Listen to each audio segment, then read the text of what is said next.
Hi, this is Loser Film, and the Teen Wolf movie runs the risk of having too many villains because we don't know exactly if they're going to shove so many villains in this Teen Wolf movie to make it feel more like a blockbuster. Because you have to make it different to the Teen Wolf show. You have to make it feel like a movie rather than a TV series, and therefore a lot of people, when translating TV to movie, it means they shove a lot in it to compensate and make it not feel like a TV show. And considering it is going to be 2 to 3 hours long, there is time to have multiple villains because a lot of movies tend to have more than one villain, but they need to fit cohesively in the story. We can't be shoving all these Teen Wolf villains just for the sake of it being a Teen Wolf movie and everyone wants to be a part of it. These villains have to coincide with one another. Of course, we don't know the full extent which villains are going to be in the Teen Wolf movie. All we know, the Oni are going to be in it, and I suspect a few other villains will crop up or will play a part in this Teen Wolf movie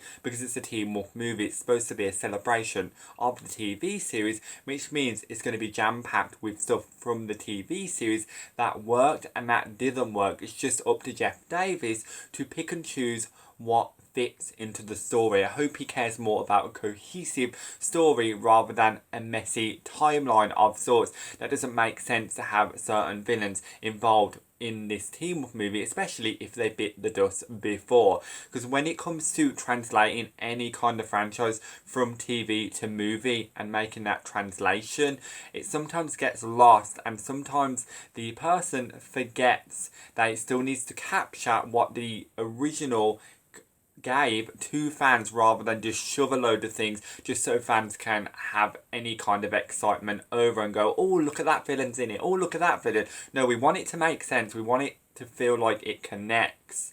And you can't do that if you have so many characters in play in a 2 to 3 hour movie that aren't going to be fully explained and aren't going to have a place. It's just unfortunately not possible. And that's why I think it's very important on the person controlling something like this Teen Wolf movie, Jeff Davis, I'm talking to you, not to think just to shove so many villains in it because fans will get giddy for a second. At the end, you've got to make a good movie. Who cares how many villains you shove into this movie? Just make sure these villains fit into the movie, because I do suspect we're going to have a lot of Teen Wolf villains show up in this movie, because remember, they're going to try and make it feel like a blockbuster event movie and separate from the TV series. So we can't really just have one villain walking around.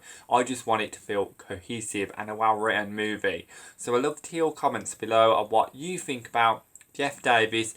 It being very important, he doesn't shove every villain from the Teen Wolf TV series in this Teen Wolf movie, which he could be doing just to have fans be giddy for a second, because cohesiveness and a good written story makes a lot more sense, and this Teen Wolf movie needs to deliver on that.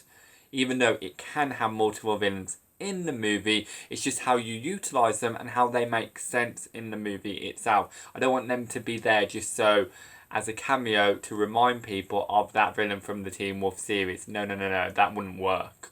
Also, be sure to click that subscribe button, give this video a like, and click that notification bell to support this channel. Thank you for watching, and it's goodbye from me for now.